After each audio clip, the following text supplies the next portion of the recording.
What's up, Bearcats? I'm Caitlin. And I'm Matthew with your Crimson Weekly News. Let's end this year's Red Ribbon Week with the general announcements. Freshmen, come join Link Crew as we stack the stands for freshman girls volleyball team versus Rigetti High School on our very own Bearcat Court, Tuesday, November 2nd at 4 o'clock p.m. Be sure to wear your Crimson Crew shirts and bring your ID to get in free. Bearcats, on Thursday, November 5th, the Jostens will be coming to discuss graduation information, so report to the gymnasium at 10:30 during the second half of tutorial to find out what all the fuss is about. Bearcat Booster is hosting another annual Christmas tree and wreath fundraiser for the holiday season. Orders must be in by November 15th and will be available for pickup on December 5th. All proceeds from this year's fundraiser will go towards benefiting all of our Bearcat athletes. So Matthew, do you have any plans for this Halloween? Well, I did, but unfortunately, I have to work. What about you, Caitlin? Oh, you know the usual. However, we would like to remind students to have a safe and fun Halloween. Sure wish I wasn't working so I could go trick-or-treating again. So Matthew, do you have the joke of the day for us? As a matter of fact, I do. Caitlin, what did one wall say to the other? I do not know. Do you? I'll meet you at the corner. Well, enough of me trying to be funny. It's time we wrap up this week's edition of Crimson Weekly. But before we go, be sure to add us on Snapchat and Instagram to see behind the scenes, to see student-made scary movies and any other updates we may have. The username for our Snapchat is Crimson Weekly, and our Instagram is Crimson_Weekly. Add us, Bearcats. And to keep up with our spooky holiday spirit, we leave you with some scary videos created by one of our talented PRHS students, Angelina Valencia.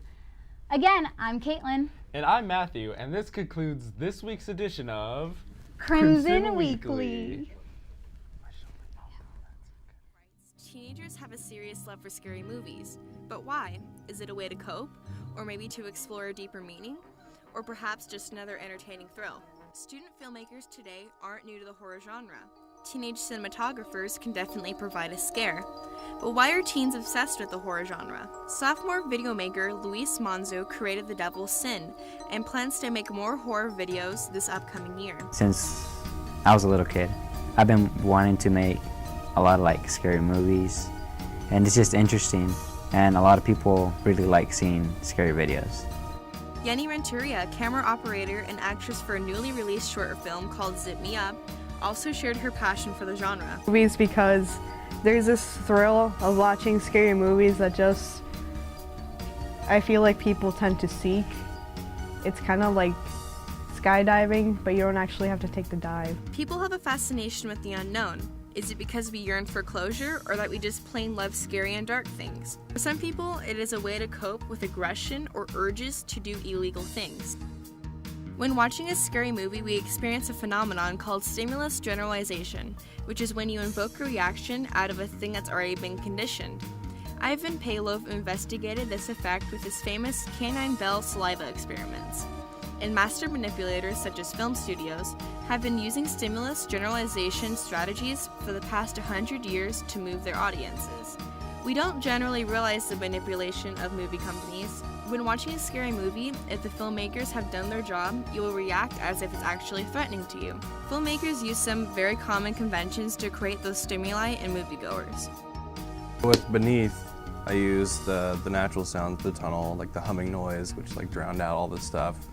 And it created this feeling of despair and kind of emptiness, and really it felt like you were alone there in the tunnel to sell that effect.